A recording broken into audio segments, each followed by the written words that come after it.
I'm Pam Risto. I'm acting as the chair of the EIC Commission this evening in the Village Hall of Westmont, and we have a guest speaker tonight. And I will hand it over to Glenn Gabriel to introduce her.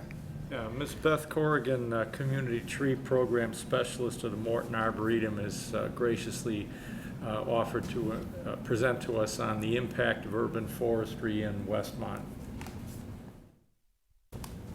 All right. Well, thank you all for having me tonight. There are so many facets to urban forestry. So what I wanted to do is just give you a little bit of an overview of what is urban forestry, and then what I know to be things that are in place already in Westmont, and then give you some ideas of things to move Westmont's forestry program forward. So I have been with Morton Arboretum for almost 15 years now, 5 in the position that I'm in now. Started out there as a tram driver. So, you know, any miscellaneous oddball facts about the Arboretum, I've got them still floating around. So just to start out, trees are a community asset. So all of the trees up and down your streets, the streets that, the trees that commuters see going through the town on the Burlington, kids walking past them, the streets in your yards, your shopping districts, all of those trees matter, and all of them are part of what makes Westmont what it is. Last month I did a talk for League of Women Voters, and the topic of their discussion was preserving the character of a community. And it was on the historic preservation of a community, tree preservation. How do you marry those? How do you legislate? What policies can you put into effect? So the panel that I was on helped address different things that you could do to help maintain that character of a community. We're fortunate enough that the economy has picked up. However, that means tear downs in your town are also picking up. It's good in many retrospects. It also has an impact, again, on the character of the town. So trees, we like to say, have many benefits. Ecological benefits, love them or hate them. You know, the birds and the squirrels all love them. An oak tree can support over 500 different varieties of wildlife, from insect life to birds, animals, things like that. So if you think about ash trees, all of our ash trees coming down, those have 40 different species that depend on ash trees for survival, migration, mating, however. So it's interesting to think about what the impact of that is going to be. The environmental benefits that we get from trees. Obviously, heat island is a huge thing. It's kind of interesting, you know, when you go from a hot shopping district parking lot to home, and you pull in and your driveway's shaded, and you feel it. You know, it could be 5-6 degrees, but you feel the difference. And part of that heat island impact is that it saves your asphalt. So oddly, your concrete and your asphalt street repairs are less if they're shaded. They degrade less easily. The picture up there at the top in the middle is a riparian buffer. So stormwater is huge right now. Green infrastructure is a term that we hear over and over again. So things like planting trees, along with the understory plants, and then down to the ground cover plants, are going to help you manage stormwater in your community. So I'm not saying every tree is going to help reduce flooding. However, the less trees that you have, you will notice an increase in flooding. So it's not only the shading, the heat island, the air quality. The surface of leaves trap fine particles. So if anybody knows of folks that have asthma, or you suffer from asthma yourself, those fine particles floating around is just what sets you off, get trapped on the leaves. It rains, they wash down, they're settled down again. So at least they're taken out of the air. All the sociological benefits of trees. We've got trees in folklore going back to ancient times, the benefits for children being outside, ADHD, things like that, learning capabilities. Cool study done down at U of I back 2010, I think it was, where they actually studied students in a classroom, say this was the classroom, and they could look outside and see natural areas. And then the students that were in interior classrooms with no view of outside, and the ones that could see outside, okay, taking into account, you know, I'm gonna stare out the window for a while and maybe not at the board, they scored higher on routine exams. So the sociological benefits can't be denied. Also, birth rates, reduction in crime rates. So we can go on, and you know, if you're ever interested, I can provide you with all kinds of information. Economic benefits. What happens in your town in streets with trees? People linger longer, they spend more money.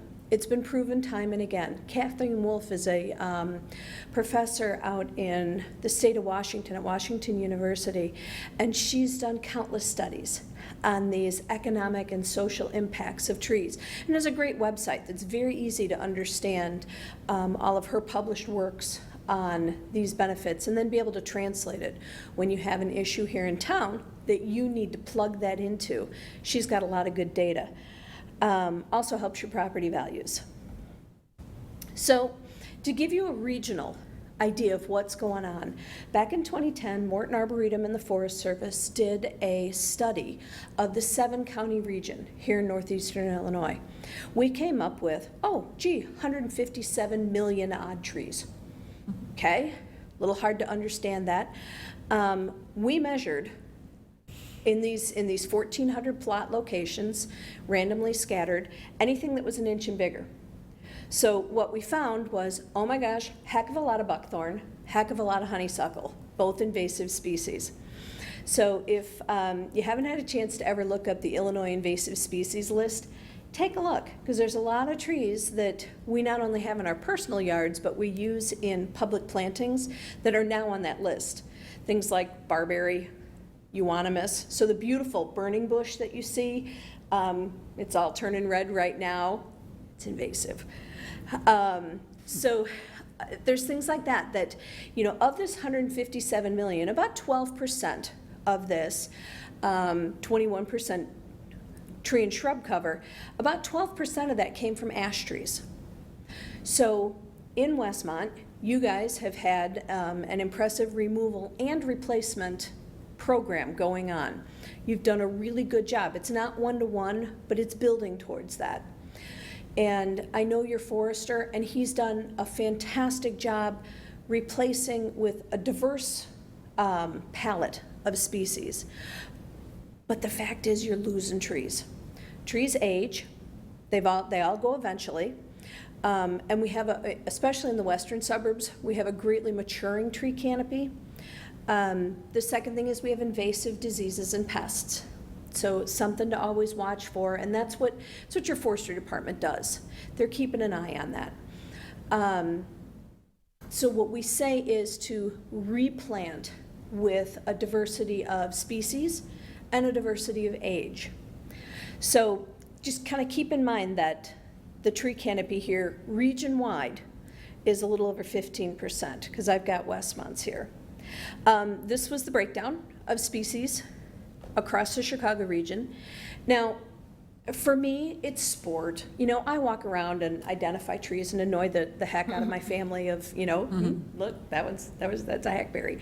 And like, please stop. Most people don't do that for fun. However, a maple tree is pretty iconic to most people. And what I will tell you is that in Westmont, in your surrounding communities, and in northeastern Illinois, we have too many maple. So as you happen to lose trees in your own personal yards, people you know, my little poster, my soapbox for the night is pick something different. Pick something different than a maple. 10 years from now, sure, start adding maple back into the mix.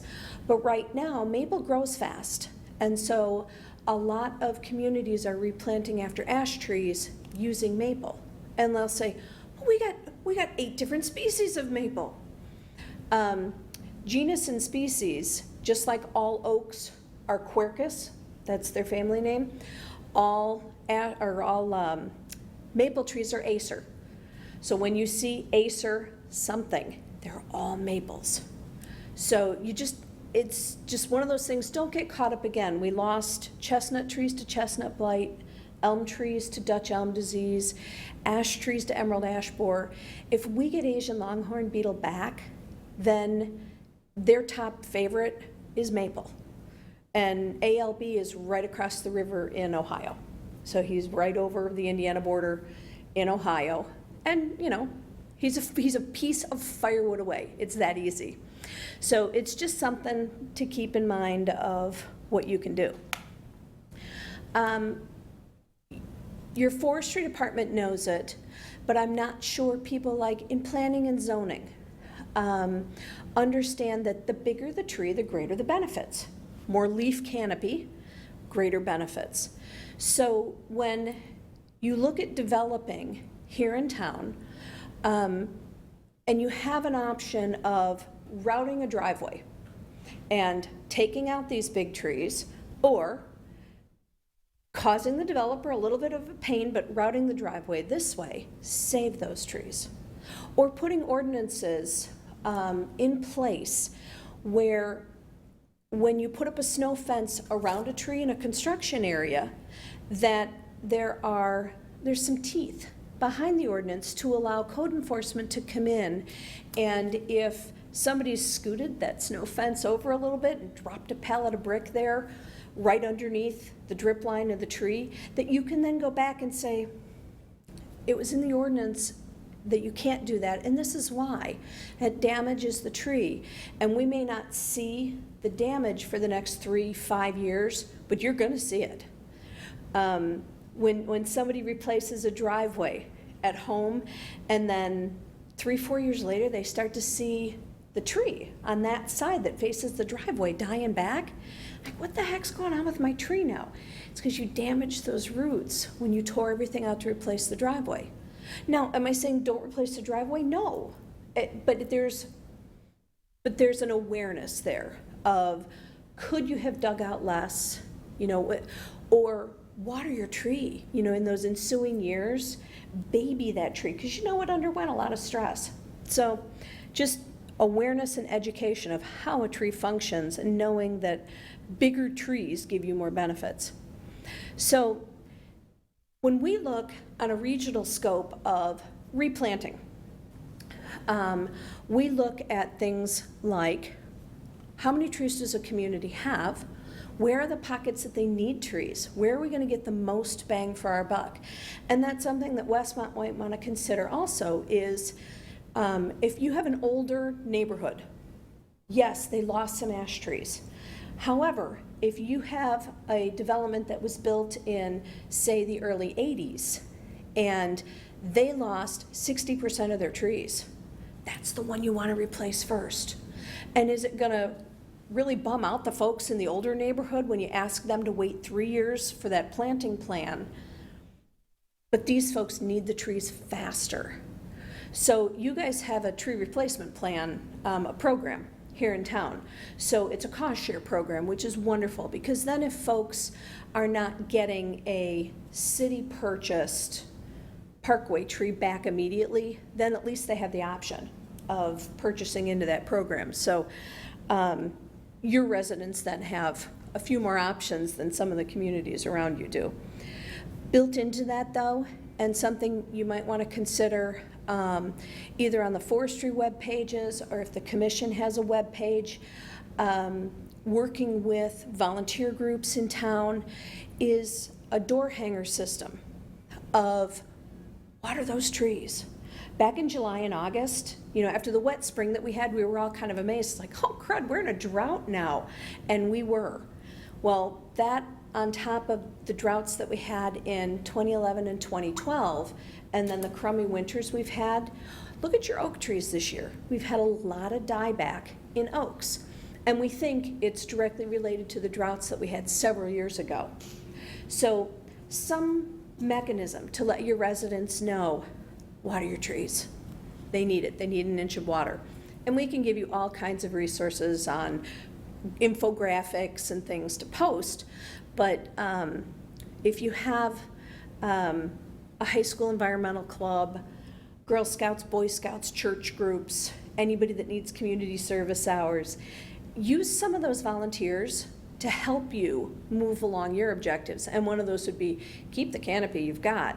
And if Westmont has spent the money on replanting trees, Forestry doesn't have the time and the seasonals to go out and water all of those trees every week. So somehow engage the community.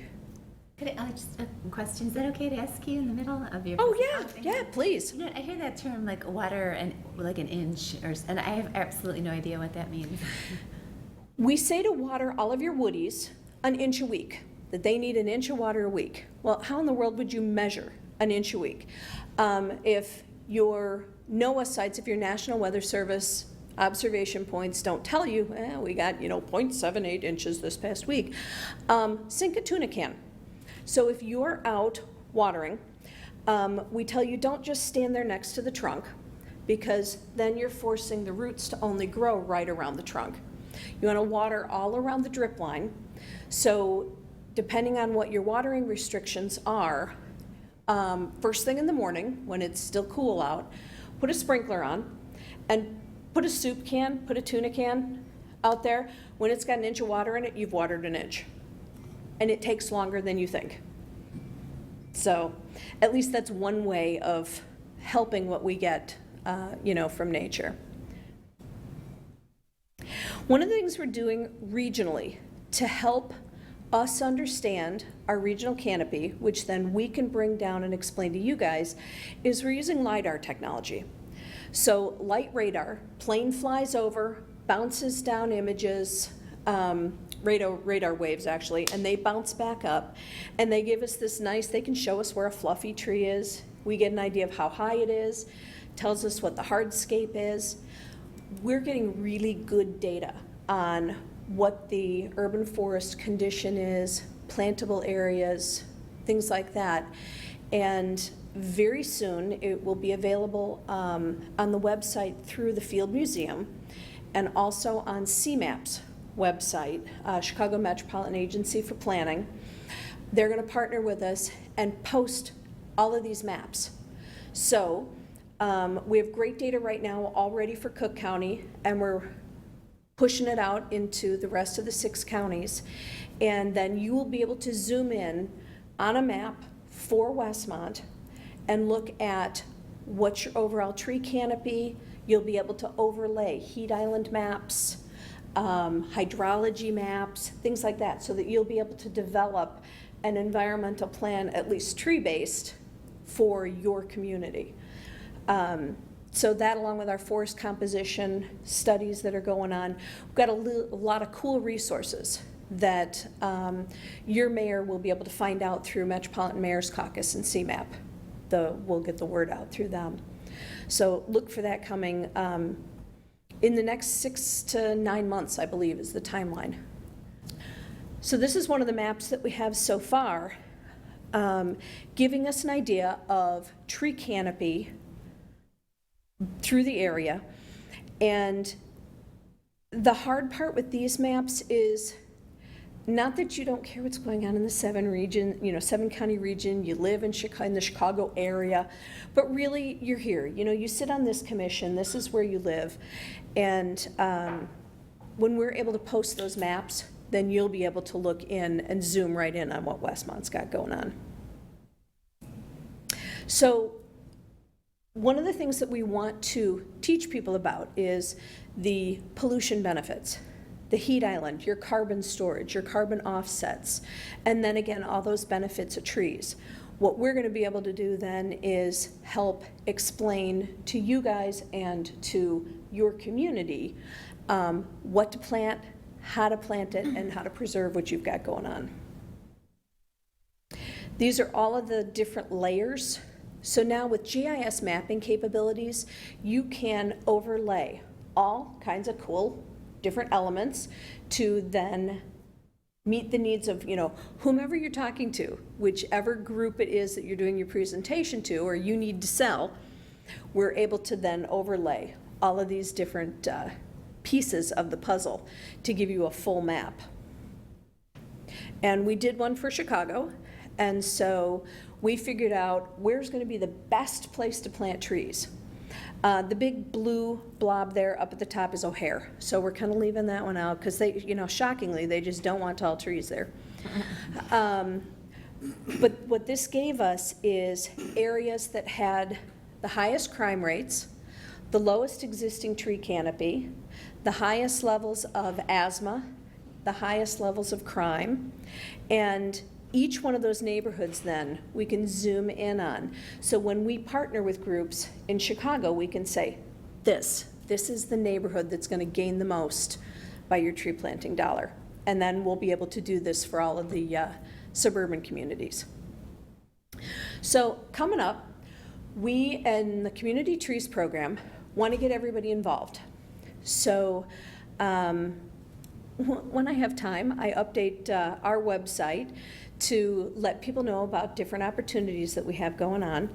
Tree Keepers is a program that we have leased from Open Lands in Chicago. Don't know if you're familiar with Chicago Wilderness.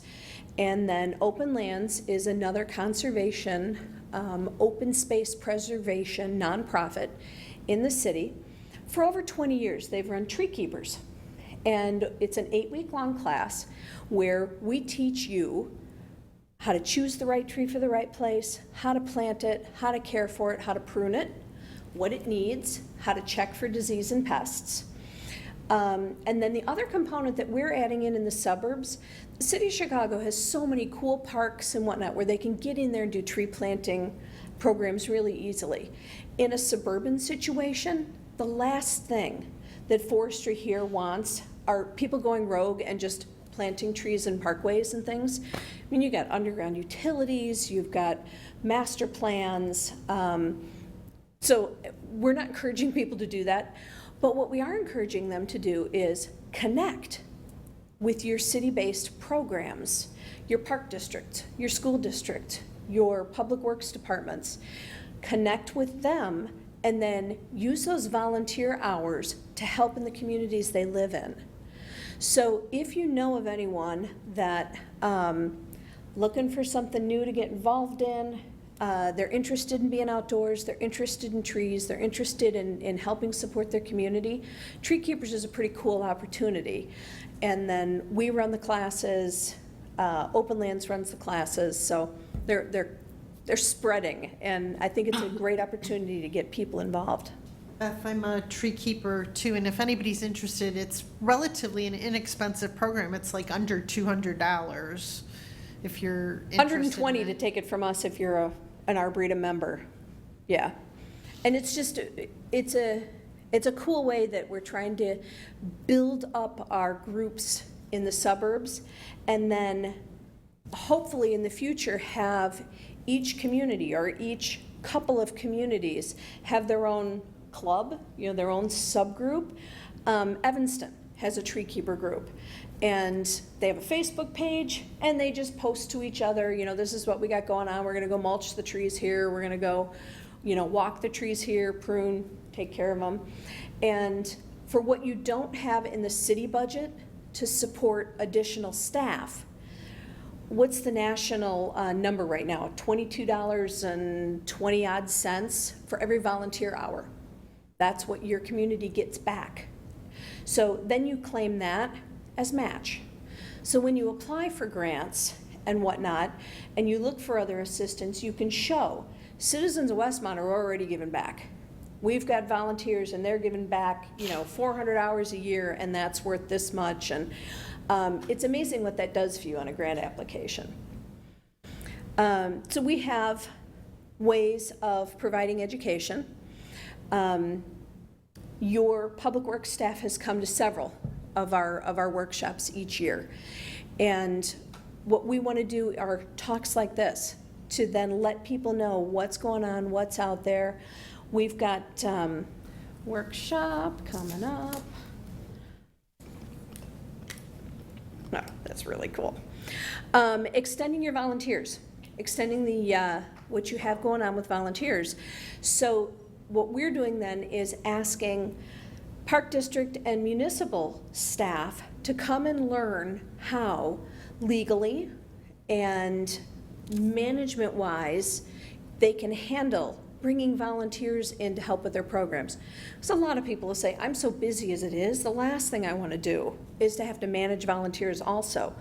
And what this does is we give examples of liability documents and things so that you can plug and play and say, here's an example of a volunteer manual, here's how you work with volunteers, have them enter your work orders, have them do your tree inspections. So we're trying to offer resources. Build capacity in each community. Oak Park did a program where there were a couple of citizens that are tree keepers that said, you know what, we're named Oak Park. We have some of these beautiful old witness trees in town, and we should be doing something about propagating those. So they went out with a bunch of volunteers, collected the acorns, marked which tree they came under, and then brought them out to the Arboretum. We planted them out for them. Who knew that darn if almost all of them were going to germinate? But we had over 400 seedlings. It's like, oh, now we've asked for it. But so we repotted those. They grew out for a few years. Fast forward now about 5 years, they're replanting Parkway size oak trees from Oak Park genetics back into their community. And people are loving it. They're adopting them. So it was a great way for them to generate community interest, help support their urban forest, and you could do that with a local high school so easily. So it's just another way of bringing it to the forefront. Advocating and celebrating. We do tree tags every year. We do booths at community events. And sadly, I get probably a call a week from different community members all over the Chicago area saying, please help me. So-and-so neighbor down the street, town, tearing down a big old tree, tearing down a house, whatever, help me save this tree, this grove of trees. And the really unfortunate thing is that most of the time my response is that ship has sailed. And the reason is because in your governance of your community, you either have tree preservation ordinances in place or you don't. And if you don't, when a developer comes in, they can and they will. And on one hand, development is a really good thing. Redevelopment of blighted areas is a really good thing. But where's that community character going? And do you want that happening down every block and every street just willy-nilly? Or do you want to have the chance to review it and say, I don't know about that one. So the picture there in the middle is the one, the house on Maple and Downers, that they took down the historic Victorian home and the 250-year-old oak tree that was right in front of it. Multi-level condos going in. And again, there was no historic district, there was no landmark status, and there was no tree preservation policy in place. So the residents did what they could, going to board meetings, getting the press involved, getting the community involved, and what it boiled down to was the ship had sailed. So I'm not standing here saying one is better than the other. I'm just saying be aware of it and what's the character of your community so that you're not caught off guard when situations like this come up. And in the western suburbs, they're coming up more and more frequently as the economy has rebounded. So I did the tree keeper program. So Westmont, you have a Parkway tree planting program, and I was so excited to see that John had put together, and it's available online, a very comprehensive list of what you guys should be replanting with. So when I printed out, it's a 7-page document of recommended/allowable species, which then gives John and the Forestry Department a ton of leeway in going out to the local nurseries, they're part of the Suburban Tree Consortium, choosing what species are right for each location here in town. And then also in the cost share program, allowing residents to pick more than, a Callery pear, which is invasive, or another maple, or, this handful. There's so many communities out there that list 8 trees, 4 of which are maple, on their recommended species. And, we go to them, we're like, well, can we just expand it a little bit? So you guys are in a really good place already. So I just wanted to highlight that and give your forestry department a pat on the back. Then, looking up, because your forestry department has been able to do an inventory, we know what your public tree percentages are for Westmont. So right now, you're at just a hair under 31% of your public trees are maples. Okay? Picture ash trees and picture what the community has spent on ash removals in the last 5, 6, 8 years and what it's costing in replanting. Now picture if all 31% of your maples had to go next. So it's a number that it's just a cautionary tale. Start replanting with something else. And I know that John and the Forestry Department is doing that. But then what you guys can do as you're educating people at your events is private property. Forestry has no control over what folks plant in their front yard and their backyard. They can only do public property trees. So if the kids are gonna plant something in the schoolyard for Arbor Day, or your Parks Department is looking at planting, or whatever you've got going on for private property, you just might wanna let people know that, there's other trees out there right now. Am I saying do a moratorium on maple trees forever? Of course not. They're a native tree and they do so well here. But with 30% of your public trees being maple, I'd be careful for a little while. Honey locust, 12%, lindens are 5%, and then you drop down into a whole host of other species, which is really, really exciting to see. So there's still a lot of ash trees to either be treated or taken down. A lot of communities are treating until they can afford to take them down, or they treat them and watch how they're doing, and then they can plan better for how to take those down. So it's all a balanced approach. As Glenn and I were emailing back and forth to prepare for this, he mentioned climate adaptation. So the red booklet that I passed out is a recommended species list that Morton put together with a bunch of other partners. And it took us about 1.5 years to agree upon this final product, because we worked with nurseries, we worked with other nonprofits, we worked with folks that handle natural areas, urban areas, to try to put together a really comprehensive list.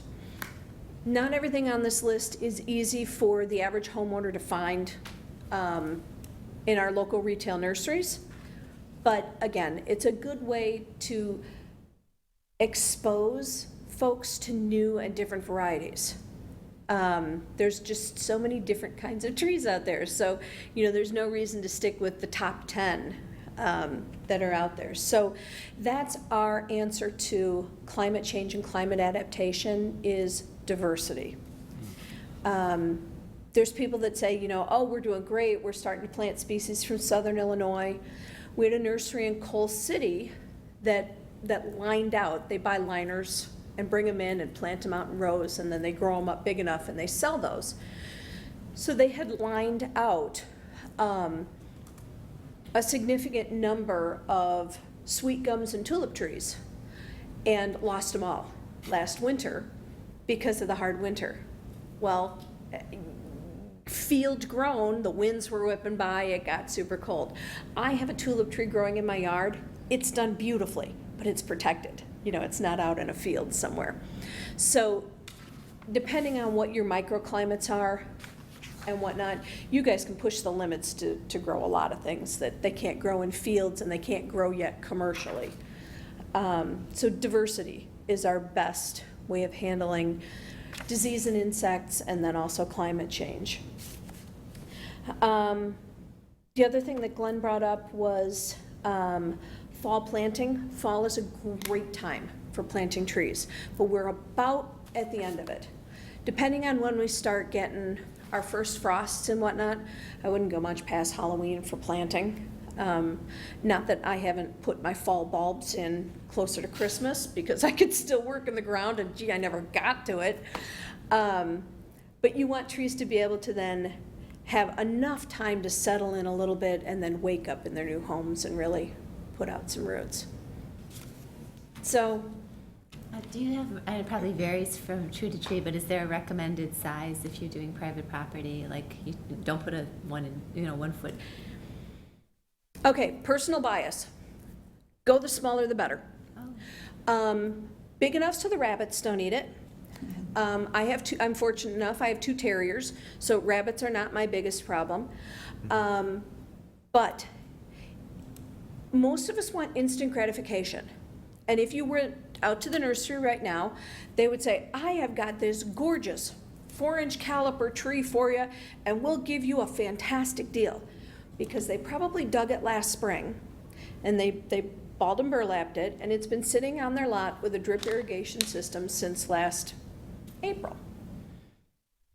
Personally, I would wait till spring, pay a little bit more, and get a smaller tree that, inch by inch, if you plant a 2-inch caliper tree and a 4-inch caliper tree, within 2 years, they will be the same height. Because your 2-inch caliper tree is going to it's going to wake up in its little hole and go, okay, I can do this. I can live, I can grow, I can adapt to this new soil and this new condition. Whereas your 2-inch caliper, or your 4-inch caliper tree is like, wow, what did they do to me? They cut off all my roots, they dragged me around, they put me in this new bowl of this soil I'm not used to, and it takes them a long time to establish. So if you're gonna plant a tree in your yard, go for 1 inch. Go for one that's big enough or cage it so the rabbits don't get it. It will adapt and grow and be as big as another tree in a very short amount of time. And don't put a ginkgo 10 feet from the house.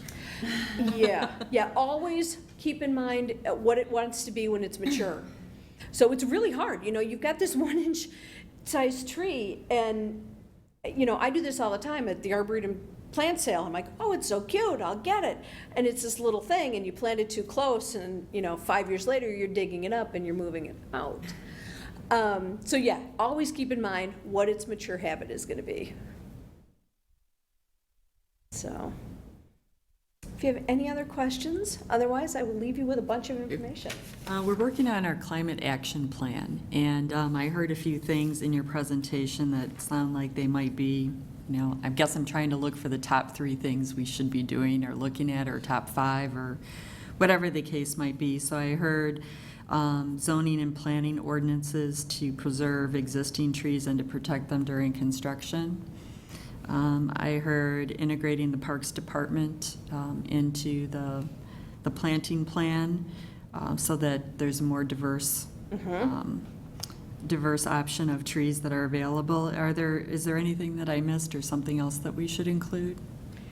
I would think for the long haul, planning for diversity, which your Forestry Department has done. I don't know about your Parks Department. I know that your Forestry Department has a tree management plan. So they've got an idea. They know how many times a year they're hitting each quadrant or section of town to prune and to inspect for hazards. So they're all on top of that. I don't, however, know off the top of my head, the Parks, is Parks and Rec a separate taxing body? Okay. So they'll have their own tree management plan, their own staff and whatnot. So sharing some of this information with them, planning for the future would also be good. And then having just a community-wide approach to preserving the big trees as long as you can, and then planting a diverse palette moving forward. And then as you're replacing ash trees, I've had a couple of communities say, well, if we get a grant, we're gonna replace them all 1-to-1, and we have council members that wanna go 2-to-1 for every tree that we take down. Well, my response is, don't jump the gun, take half of that money, set up a contract growing situation with a nursery so that you can specify all the fun varieties that they're not normally growing out for people or that aren't readily available. Set up a contract growing situation so that you ensure in the next 5 to 10 years you're getting what you want for your town. And then you're also replanting a diversity of age. So if you think about it, Westmont got a grant and you were able to buy and install 1,000 trees this past year. Come July and August, who would have watered 1,000 trees? Now you certainly have enough community members, so say you were even able to install all the trees and put gator bags on all of them. You'd have a high percentage of residents that would say, that's awesome, I will go out and I will fill that gator bag every 3 days because I want my tree to grow. But then you'll also have the residents that will say, that tree's on the Parkway, that tree's yours. I'm not responsible for it, I'm not watering it, I didn't want it, and you put it there.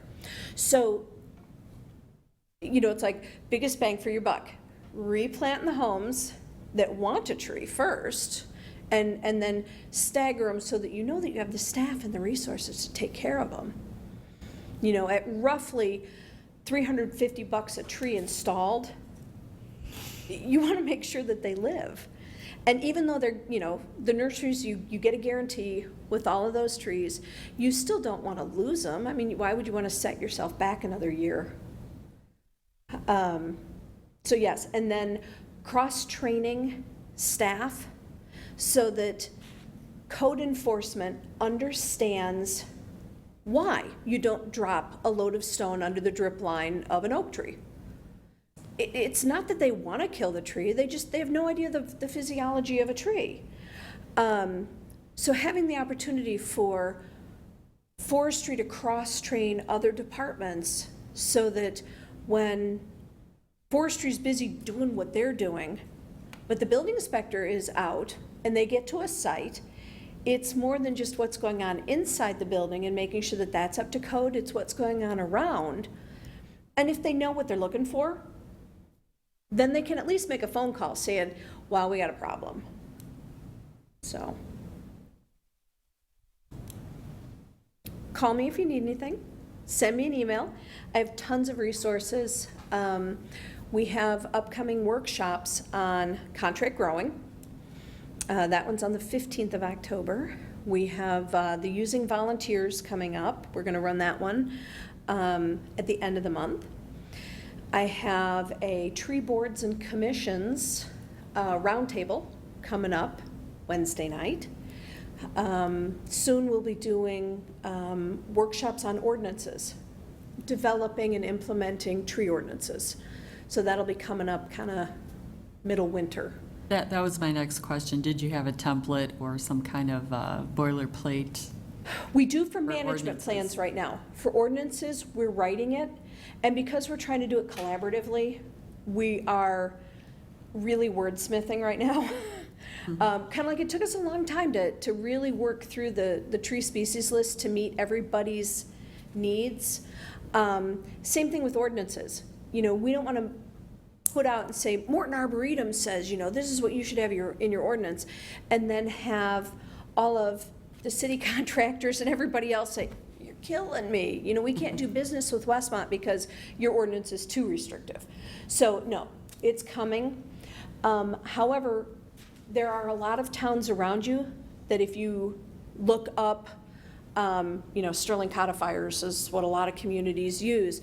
If you look up tree ordinances in all of your surrounding communities, They got some pretty strong ones out there. And the thing about tree ordinances, you don't want to just have one chapter. You don't want, this is our tree ordinance. You want trees spread out throughout many different ordinances. That way, they are, there's more of a homogeneous approach to tree protection and preservation across town. So, you guys have an event to get to. Oh, we You do. got to get across town. So that was Beth Corrigan from the Morton Arboretum. She's the Community Trees Program Specialist, and thank you, Beth. That was very Thank you. interesting and informative. Thank you. Thanks.